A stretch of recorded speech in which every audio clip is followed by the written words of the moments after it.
Magandang araw sa inyo mga katropa. Ako nga pala ay mag-iigib na ng aming inumin. Anyway, kung bago ka dito sa vlog na ito, ako nga pala ang katropa niyong gwapo, si Rolanel Palcoto na naninirahan dito sa amin. Haha! Joke lang po. Siyempre, dito po sa Chaong, Quezon. Kung mapapansin nyo, medyo maputik po dito sa daan namin. Ilang araw na kasing umuulan. Hindi ko nga alam kung may bagyo ngayon mga katropa. Pwede mo bang i-comment mga katropa kung meron ba o wala? Siya nga pala, gusto kong i-grab ang opportunity na to para magpasalamat sa inyong lahat. Nagagalak po akong malaman na nakaabot na po sa iba't ibang bansa ang video ko. Nakita ko nga po sa dashboard ko na umabot ito sa Nigeria, Cambodia at Brazil.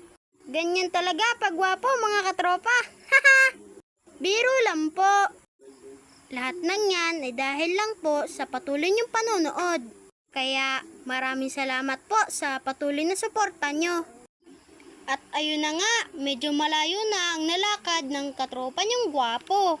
Pero hindi ko pa rin nararating ang gripo.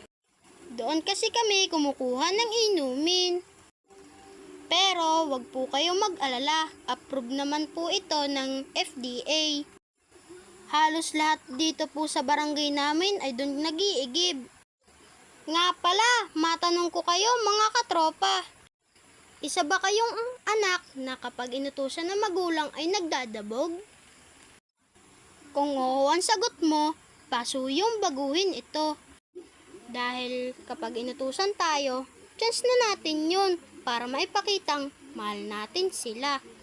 At na pinapahalagahan mo ang sakripisyo nila para sa iyo. Isa pa mga katropa, yung pag-uutos ng mga magulang sa atin, isa yun sa mga paraan para turuan nila tayo sa mga bagay sa loob ng bahay. Kaya kung mapapansin nyo mga katropa, wala ako sa loob ng bahay. Kasi nga, hindi ako inutusan yan. Dahil nagkusa na ang katropa niyong gwapo. Haha! Kaya kayo mga katropa, paminsan-minsan magkusa rin kayo. Pag alam niyong kaya niyo naman gawin, ay wag na kayo magpautos pa. Pag ganun ang pangmalas natin, sigurado mga katropa, mapapasaya natin sila.